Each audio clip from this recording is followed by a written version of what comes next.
What does it feel like to sit at a miniature wooden desk inside a suburban daycare center on a quiet Friday afternoon, surrounded by the bright, innocent laughter of preschool children, while holding a secure digital storage drive that contains absolute mathematical proof of your husband's systemic infidelity? It doesn't open with a dramatic, cinematic outburst of tears or a frantic confrontation in the driveway corridor. It begins with the absolute, cold, mechanical stillness of a behavioral logs matrix and the freezing, unshakable clarity that settles into your spine when you realize that every single time you questioned his late-night absences, his sudden credit card deficits, or his hidden network activity, he deliberately weaponized your own emotional security against you, calmly look at your face and telling you that you were experiencing a severe psychological breakdown. I didn't lose my balance, I didn't drop my technical files, and I didn't shed a single tear onto the laminate floorboards. I simply waited with the absolute, silent precision for months, gathering every single unallocated device log and behavioral deviation. And then I engineered a flawless, high-stakes, tactical ambush. I didn't call the police, and I didn't hire a corporate legal team to storm his office. Instead, I bypassed his psychological defenses entirely by inviting the single most terrifying structural auditor of his existence, his ultra-religious, fiercely traditional, and uncompromising mother, to join me for an unannounced Sunday surprise dinner at our property while he believed I was safely trapped across the state line. Let me show you how a precise, detail-oriented daycare assistant can turn a partner's gaslighting campaign into a total, permanent liquidation of his family standing, his personal inheritance, and his social footprint without ever raising her pitch. My name is Megan. I am 26 years old. If you saw me managing the early childhood development tracks, organizing localized behavioral assessments, and maintaining the strict compliance safety logs behind the front counter at a prominent community preschool block in the historic district of Savannah, Georgia, you would see a highly precise, completely methodical woman. I have short, sleek auburn hair styled in a clean, modern bob cut, piercing green eyes that have spent years monitoring the subtle micro-behavioral indicators of human development, and a life measured entirely by the unyielding laws of observation, data verification, and structural documentation. I didn't inhabit a disorganized universe where major lifestyle changes happened by accident or emotional impulse. My home was a beautifully restored, contemporary craftsman bungalow located in an upscale suburban sector of Savannah, a space built on 4 years of absolute, simple devotion and a rigid lifestyle pattern funded primarily by our shared lineage investments. I managed the household inventory, monitored our network firewalls, and balanced our shared checking profiles with the exact same mathematical precision I used to protect young children from safety hazards. I trusted that this transparent routine was a total shield against the world. To our professional and social circle, my marriage to Garrison was the absolute benchmark of a stable, deeply aligned modern partnership. We didn't have separate financial silos, hidden luxury assets, or unresolved domestic friction. We utilized integrated calendar applications, maintained a transparent shared ledger on the cloud, and relied completely on the predictable schedule of my educational shifts. Because my position as a daycare assistant required intense mental focus and consistent daylight hours, Garrison always positioned himself as the flexible, mobile operator of our household logistics, managing his independent commercial real estate consulting firm from a private office suite downtown. I believed that this structural balance was the ultimate proof of mutual honor, completely unaware that the man sharing my bed was actively using my structured absences to engineer a cold-blooded psychological execution against my sanity. My husband, Garrison, was 29. He was a corporate property scout whose public charm was smooth, calculated, and immensely effective with elite neighborhood associations. He was broad-shouldered, with a wardrobe full of premium, custom-tailored linen clothes, dark hair that he kept perfectly groomed for high-end corporate dinners, and a confident, easy laugh that made him highly popular at the local country clubs. But beneath that polished professional exterior laid a highly sophisticated, predatory psychological apparatus. Garrison was a master of interpersonal manipulation, an individual who viewed every single human interaction as a data transaction to be controlled and exploited. Whenever I noticed a micro-behavioral deviation in our domestic baseline, such as his phone screen resting face down on the granite counter, a sudden $3,000 cash withdrawal from our secondary checking node, or the faint scent of a non-indigenous vanilla oil perfume inside his luxury transport vehicle, he didn't offer a standard defensive justification or a common excuse. He systematically initiated a calculated gaslighting protocol. He would lower his pitch, adjust his posture into a mask of deep, paternal concern, and look directly into my green eyes with an expression of absolute, heartbreaking pity. "Megan, sweetie, we've discussed this with your counselor," he would whisper, his voice carrying a smooth, clinical warmth that made my skin crawl with confusion. "Your anxiety loops are escalating again. You're projecting patterns that don't exist in reality. I was at the commercial development site until midnight. This constant surveillance is proof that your mental stability is starting to fracture under the stress of the daycare center. I think we need to increase your medication parameters before you hurt your standing at the school." I trusted his smooth, professional performance for nearly 6 months. I spent night after night sitting on the edge of our master bed, my hands trembling as I checked my own personal schedules, wondering if my brain was truly generating false data blocks out of psychological fatigue.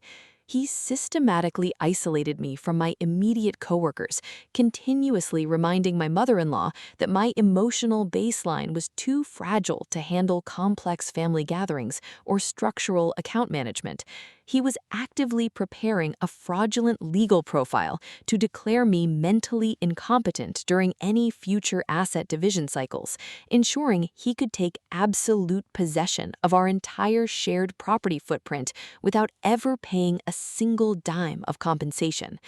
The secondary parameter in this calculated treason was Brenda, a senior property management consultant who worked closely with Garrison's downtown real estate firm, a woman who managed her lifestyle with a superficial, aggressive vanity that Garrison had spent years integrating into our extended social circle. She was a frequent visitor to our suburban bungalow, presenting herself as a supportive, professional companion who continuously offered me specialized mental health resources while quietly auditing my work calendar to see exactly how many hours she had left inside my home. They believed that by continuously shattering my confidence in my own senses, they had constructed an absolute psychological barrier that would prevent me from ever verifying the unallocated sectors of his life. They treated my biological trust as a convenient playground to liquidate my existence. The physical breakdown of their camouflage initialized at precisely 5:15 p.m. on a scorching Tuesday afternoon. I had spent the day managing a high-density classroom block at the preschool center, running behavioral tracking logs for 20 toddlers. Because one of our senior educators had completed her compliance review early, I was granted a rare, unexpected 2-hour early release window from my shift. I drove my vehicle back to our suburban craftsman bungalow, my mind focused entirely on enjoying a brief period of quiet recovery before Garrison returned from his commercial property scouts downtown. As I turned my vehicle onto our quiet, tree-lined suburban street, I noticed a distinct transport asset parked inside our secondary driveway lane. It was Brenda's custom luxury sedan, its engine cold, its windows tinted dark against the harsh Georgia sun. I didn't park my vehicle in the primary driveway slot.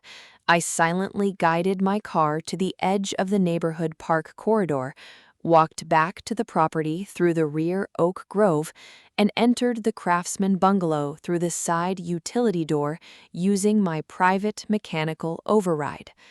The house was dead quiet, the climate control system humming softly against the exterior heat.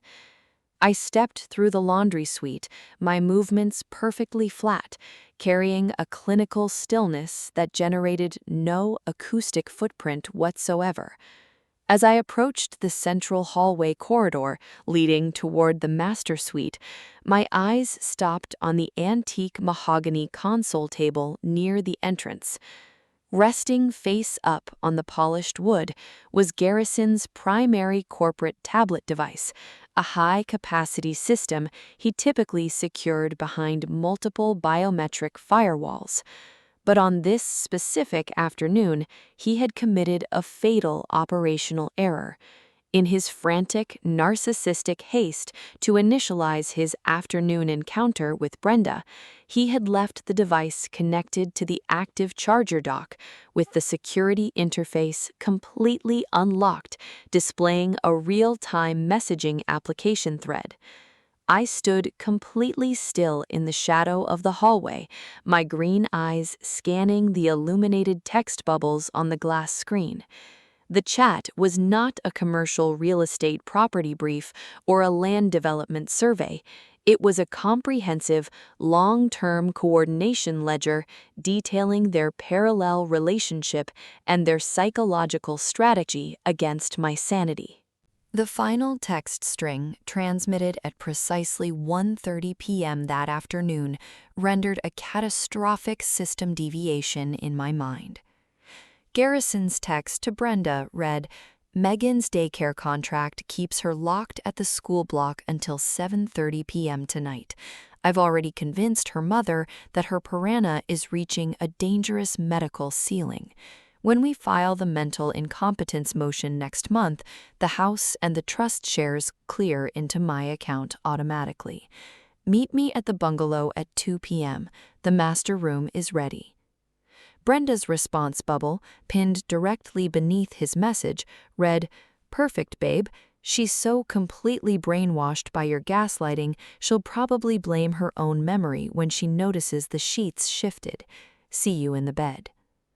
A life spent monitoring early childhood behavior teaches you that the exact millisecond a predatory action is identified, any display of sudden emotional panic, chaotic screaming, or immediate physical confrontation will cause the target to shift into a defensive stance, alter their data trail, and weaponize the system against you. My pulse remained perfectly flat. My green eyes narrowed into a cold, clinical target.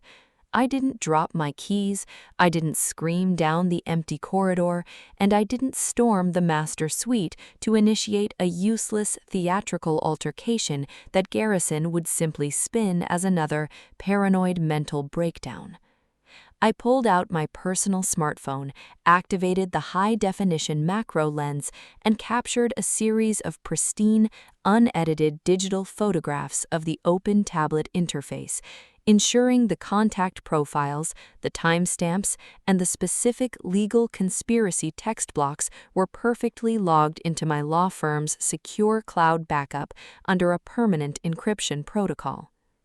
Once the verification data was safely secured, I placed his corporate tablet back on the charger dock exactly how he had left it, walked out of the bungalow through the side utility door, and returned to my vehicle parked near the park corridor.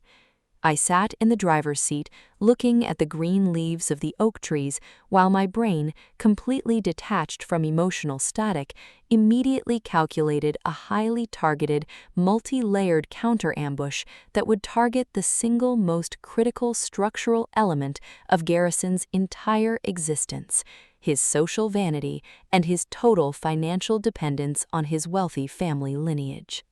To understand the mechanical precision of the trap I was about to execute, you must understand the absolute structural architecture of Garrison's family network. The true source of his commercial real estate capital did not come from his own independent consulting firm. It was funded entirely by a massive family lineage trust, controlled exclusively by his mother, Eleanor. Eleanor was a 72-year-old matriarch of high society Savannah, a woman of immense wealth who lived her life by a rigid, uncompromising code of traditional Southern Presbyterian piety, strict moral discipline, and absolute familial honor.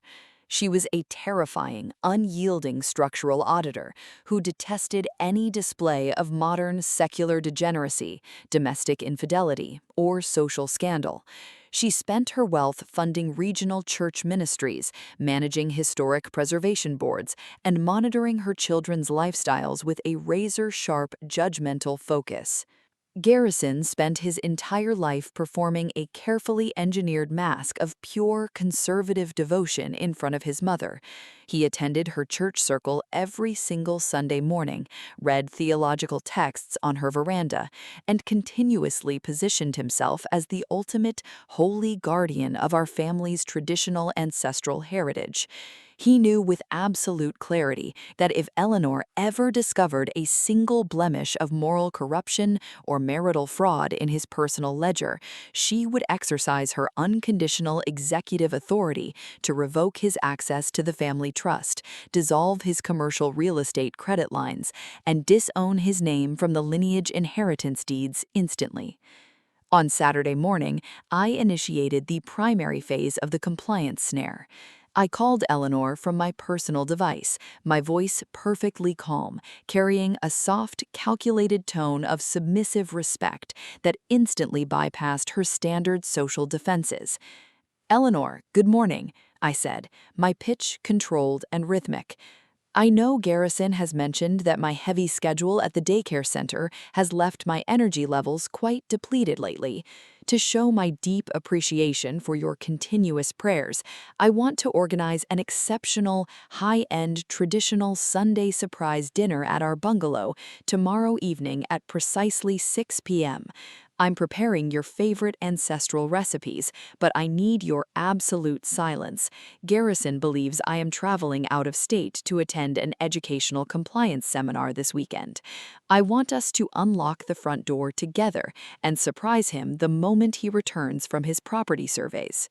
The religious matriarch was deeply moved by this display of traditional domestic devotion from her daughter-in-law. "Megan, sweetie, that is a beautiful, holy endeavor," Eleanor replied, her voice carrying the rigid, aristocratic tone of the old Savannah elite. "Garrison works so hard protecting your home. I will be at your front gate at exactly 5:45 p.m. tomorrow evening with my church journals. Let us bring a blessing to that house." I closed the device, synchronized the timeline logs with my asset protection lawyers, and initiated the secondary phase of the execution. I walked into Garrison's home study, opened his calendar database, and verified that he had already logged my out-of-state seminar as an open administrative window to invite Brenda back to our property for an extended weekend encounter. He believed his psychological camouflage had left me completely incapacitated across the state line, entirely blind to the reality that the holy executioner of his social existence was already driving toward his perimeter. The physical execution of the tactical ambush initialized at precisely 5:45 p.m. on a humid Sunday evening. The sky over Savannah was a deep, bruised violet, the thick summer air carrying the heavy scent of blooming jasmine and damp earth. I stood near the brick perimeter wall of our suburban bungalow, watching Eleanor's custom luxury town car pull up to the stone curb line. The matriarch stepped out of the vehicle wearing an exceptionally formal, high church navy suit, her silver hair styled in a rigid crown, holding a vintage leather-bound Bible and a decorative basket of white gardenias. She looked like an ancient judicial authority arriving to process a routine compliance check. "Megan, you look absolutely radiant," Eleanor said, her eyes tracing my posture as I walked down the stone path to greet her. I wasn't wearing a standard daycare apron or a casual house dress. I walked through the garden gate wearing an exceptionally beautiful, gorgeous cobalt blue day dress made of premium, heavy matte fabric with a clean, square neckline and a structured, elegant silhouette that caught the fading daylight beautifully. It was a stunning, sophisticated dress designed for a high-end executive social setting, making me look radiant, effortlessly beautiful, and completely independent. My short, sleek auburn hair was perfectly arranged in its modern asymmetrical bob cut, and my piercing green eyes held a terrifying, razor-sharp clarity. But the most striking detail was the expression on my face. My lips were turned upward to a powerful, quiet, slight smile of absolute victory. A calm, knowing look of supreme dominance that held no anger, no malice, and no remaining sorrow. It was the smile of an expert behavioral auditor who had tracked the psychological anomaly, placed the final compliance snare, and won every single piece of the board. "Thank you, Eleanor," I replied, my voice perfectly flat, carrying a cold, resonant stillness that caused her to blink in momentary confusion. "The house is completely prepared for the surprise. Let us walk up the stairs together. I have my master key ready to unlock the inner perimeter." We ascended the wooden stairs of the craftsman porch, our footsteps generating no acoustic vibration against the heavy outdoor rugs. The driveway was empty because Garrison ordered Brenda to park her transport vehicle inside our enclosed rear garage bay to maintain their neighborhood camouflage. To the external world, the villa appeared completely dark, silent, and vacant. I reached out my hand, inserted the heavy brass master key into the primary lock cylinder of the front door, and turned the mechanism with a slow, deliberate twist. The deadbolt snapped back with a sharp, heavy click that echoed through the quiet entryway corridor. I pushed the oak door halfway open, stepping into the dark foyer alongside Eleanor. The ambient air was set to a low, cool matrix, but the ambient air did not hold the scent of my traditional recipes or clean linens. It carried the thick, undeniable, and concentrated vapor of Brenda's custom-imported vanilla oil perfume and the low, rhythmic bass sound of a smooth jazz playlist transmitting from the master suite audio servers down the hall. Eleanor's aristocratic nose twitched instantly, her silver eyebrows narrowing into a sharp, suspicious line as she stepped past the threshold. "Megan, what is that secular music? Why is the house dark if Garrison is supposed to be returning from his consulting site later tonight?" "Let us verify the inner chambers, Eleanor," I whispered, my voice completely devoid of emotional weight, my powerful victory smile holding its position on my lips as I guided the matriarch down the central hardwood corridor. We reached the entrance of the master's suite.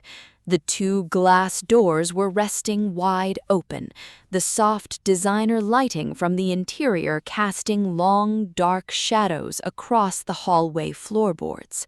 As we stepped into the structural gap of the doorway, the scene inside the room rendered a catastrophic, permanent liquidation of Garrison's entire existence. The environment was not an office setup. Garrison and Brenda were occupying the master bed, surrounded by unwashed crystal wine flutes and open luxury bags, operating with the total relaxed confidence of individuals who believed I was currently sitting in an educational lecture hall 300 miles away. The sudden physical intrusion of our presence caused the environment to fracture into absolute chaos within a fraction of a second. Garrison turned his head toward the door, his smooth, narcissistic smile instantly freezing into a mask of pure, primal, and unadulterated terror as his brain scrambled to decode the visual data standing in his room. He didn't just see his wife in a beautiful cobalt blue dress. He saw his ultra-religious, multi-millionaire mother standing directly next to the bed, her leather-bound Bible trembling violently in her hands. Brenda let out a sharp, undignified shriek of panic, frantically pulling the silk designer sheets over her shoulders as she stumbled off the mattress, dropping her wine glass onto the hardwood floor with a loud, ringing shatter. "Mother! Oh my God, Mother, wait!" Garrison screamed, his voice cracking violently into a high-pitched, pathetic wail as he scrambled off the bed, his smooth, corporate poise completely evaporating into the air of the room. "Silence, you vile, sacrilegious wretch!" Eleanor roared, her voice carrying the terrifying, unyielding authority of a biblical judge echoing off the walls of a cathedral. She slammed her heavy leather Bible onto the mahogany console table with a force that caused the light fixtures to rattle. The matriarch stepped forward, her silver hair shaking with an absolute holy fury as she looked down at her naked, cowering son.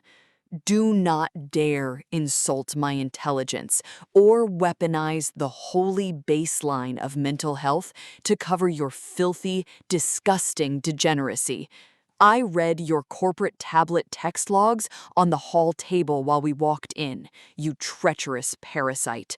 You have utilized my family's sacred capital, my ancestral trust lines, and this poor, sweet girl's devotion to construct an absolute house of sin right under my nose.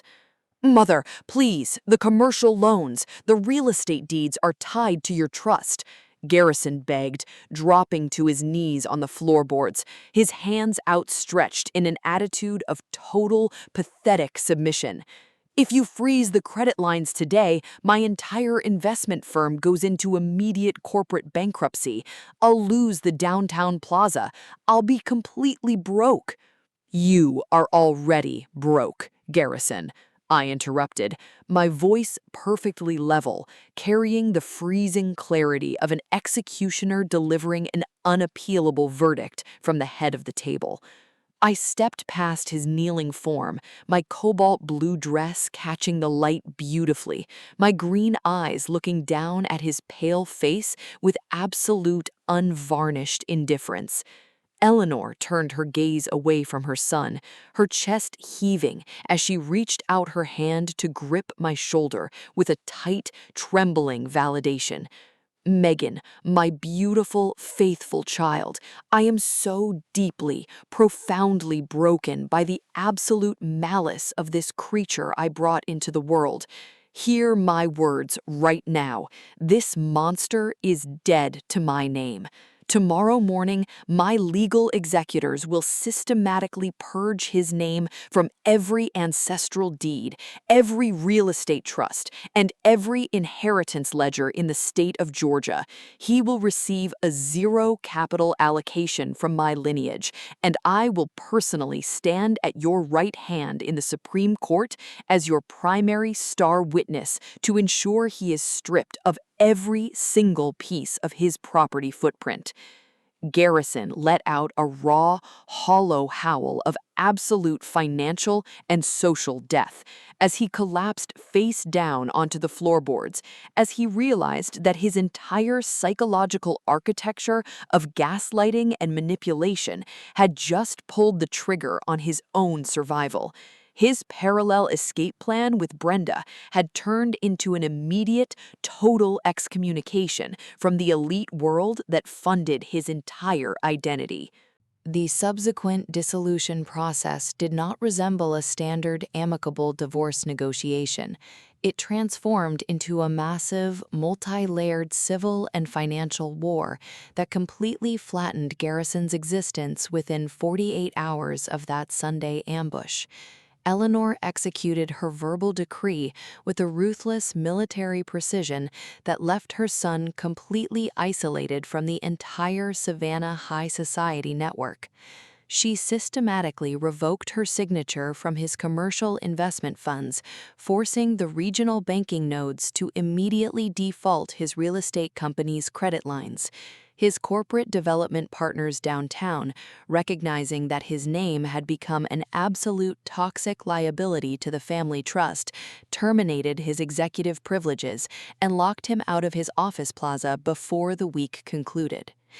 The family law court proceedings lasted through 3 months of rapid forensic documentation, with the multi-millionaire matriarch Eleanor sitting directly behind my compliance counsel every single morning, providing certified accounting sheets and testifying under oath regarding Garrison's systematic financial fraud and psychological abuse. The presiding judge executed an absolute, unappealable fault-based judgment. Under the strict regulatory codes of Georgia concerning the intentional dissipation of marital property and domestic deception, the judge ordered a total asset forfeiture. I was awarded unconditional 100% ownership of the contemporary craftsman bungalow, the shared investments, and a direct $1.5 million cash restitution package, secured by the immediate liquidation of Garrison's remaining personal equity portfolios. He was left entirely penniless, his credit scores destroyed, his family status completely erased from the ancestral ledger. The true validation of my victory materialized 6 months later on a pristine, sun-drenched morning in the upscale historic district of Savannah. I had utilized my liquidated cash reserves to purchase a stunning, contemporary luxury penthouse suite overlooking the riverfront corridor, a space built on absolute transparency, natural minimalist beauty, and unyielding personal security. I was sitting in a custom-designed outdoor lounge chair on my private open veranda, wearing a new casual silk day dress, drinking an iced botanical tea, and calmly reviewing our daycare center's new regional expansion plans on my tablet device. The ambient hum of the river traffic below carried a deep sense of psychological peace. My smartphone interface buzzed with an incoming encrypted communication string from an unlisted, low-income residential sector outside the state line. It was a formal, desperate email from Garrison, operating from a cramped, shared rental unit where he was working a low-wage manual data entry position just to cover his basic survival parameters. Megan, the text read, the syntax thin, cracked, and completely stripped of his former smooth, calculated corporate arrogance. Mother hasn't taken a single phone call from my office in half a year. She deleted my birth record from the lineage trust completely. Brenda left for the West Coast with a local construction supervisor the exact day the bankruptcy filings cleared the court logs.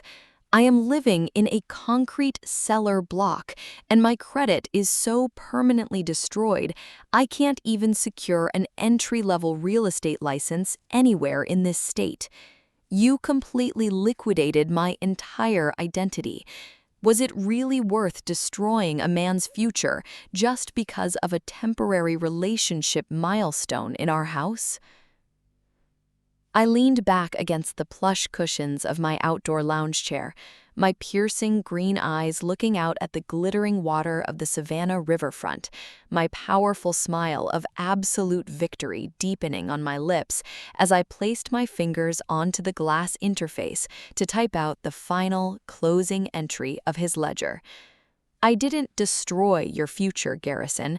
I simply allowed the structural laws of human morality and family compliance to output the exact reality of the data you chose to enter into that master bed.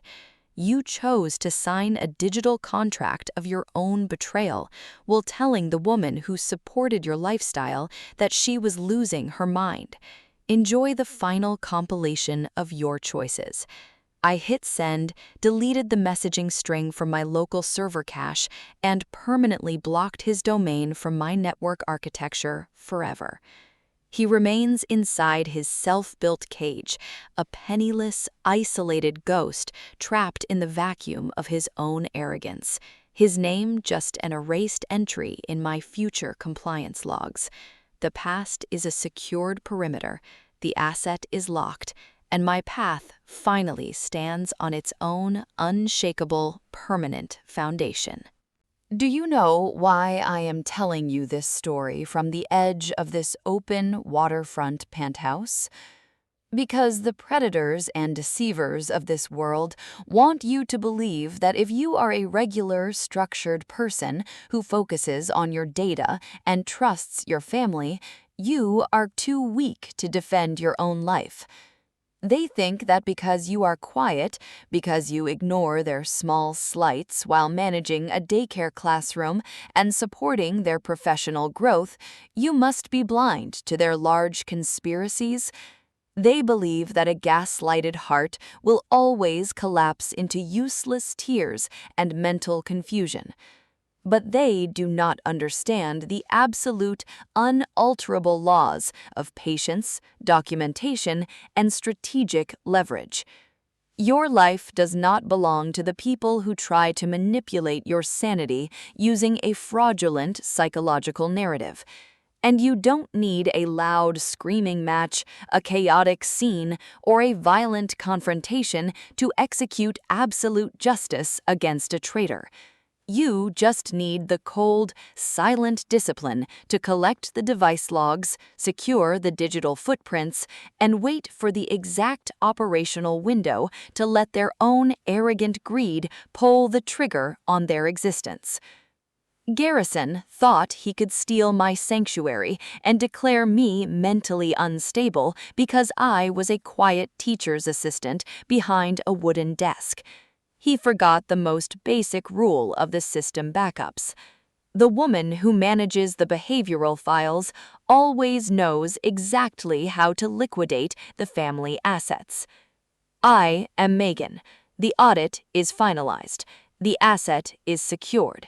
And my path finally stands on its own unshakable foundation. Now, I have a final question for you, the elite group listening to my voice in the quiet of your own room tonight. If you discovered your partner was systematically gaslighting your sanity to hide an active affair with your business consultant inside your own property, would you lose your temper and weep over his accusations? Or would you wait patiently for a Sunday evening to invite his ultra-religious, multi-millionaire mother for an unannounced surprise dinner and watch her disown him from the family trust right in front of his lover? Tell me your strategy in the comments below. I am analyzing your logic.